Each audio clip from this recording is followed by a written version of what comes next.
Hey guys, Colleen here, DIYer behind LemonThistle.com, and today I'm so excited to be out on my patios, and we're talking about how to make patios a little bit cozier for those summer evenings.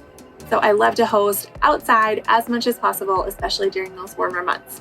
One of the things that we love about this house, even though it has a small yard, is it has 3 distinct patios. So this gives me lots of patio space to work these tips into. We're going to take a look at all 3 and go through 4 tips that I have to cozy them up for summer entertaining in the evenings. So before we get into it, if you have not yet subscribed to my channel, I would love if you did that below so you don't miss out on any more DIY or home decor videos. This video is made in partnership with Dimplex, who makes the most wonderful outdoor heaters. But I've got one right here that I'm hoping by the end of this video, I will have decided which patio to use it on. Okay, I have 4 tips for you. So the first one is to add layered lighting. So what I mean is, of course, we've got the sun, we're outside, but to have some kind of light source on your patio that can add some mood lighting and provide a little bit of brightness so you can see in the evenings. So there's a few different kinds of lighting that you can put on your patio. You can do hardwired in lighting, like a wall sconce, which is great if it's right up against the building. You can also do plug-in lighting and set it either on a timer or on a remote. These provide a nice soft glow, but they're bright enough to be functional in terms like your guests can get up and find their way to the washroom without bumping into stuff. The third kind of lighting is solar lighting. Solar lighting is really beautiful. I find that it can kind of look magical, but it doesn't provide enough light to your patio for the most part. All right, my second tip is to add plants. And I know that this seems counterproductive, like this isn't an evening time thing, but I think plants add so much life to a space. They make a place feel cozy and welcoming, and even in the evening as the light goes down, having plants around will just make a space feel wonderful. One plant that I can recommend is lavender. So lavender actually will repel mosquitoes. So I have a big pot of lavender here on my deck that helps with mosquitoes in the evening. A lot of strong herbs will actually do this, so I do have herb planters on my lower deck as well.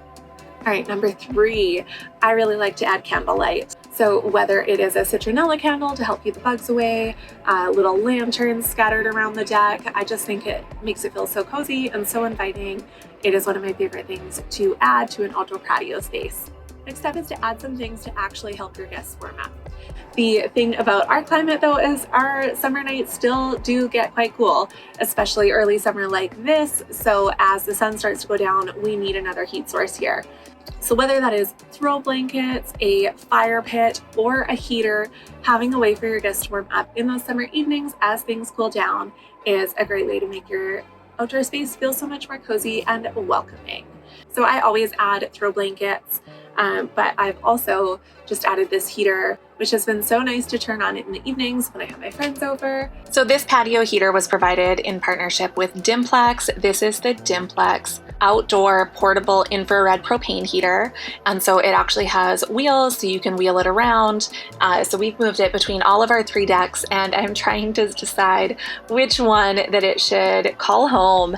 I would love to hear your opinion before I make my final decision. Another thing that I did want to point out about this heater is that it does have a safety feature. So when it tilts, it will turn off and stop the flow of fuel, so you don't have to worry at all. It's very safe.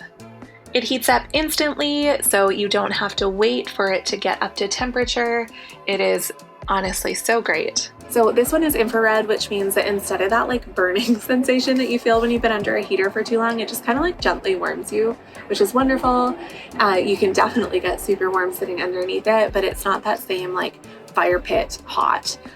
It is also just so beautiful. So I have worked really hard on these spaces out here to make them exactly how I want them to look. And so adding one of like most outdoor heaters I wasn't super keen to do. I don't like how you have to put them in the middle of a space to make them like the focal point or the center of attention. It works totally well with a fire, but you know what I'm talking about. Those tall heaters, they have to be in the middle of the space for them to heat the space evenly. Whereas the infrared heater kind of like gently like casts the heat towards you, and so you don't have to be on all sides of it. It doesn't have to be in the center of your space. So those are my tips for outdoor entertaining to help stretch it into the evenings. And those are the 3 patios that I am deciding between on where I should keep this heater. I would love to know your choice in the comments. Thank you so much for watching. I hope that you enjoyed this video. If you did, make sure to give it a thumbs up and subscribe so you don't miss out on any more DIY or home decor videos. We'll see you next time.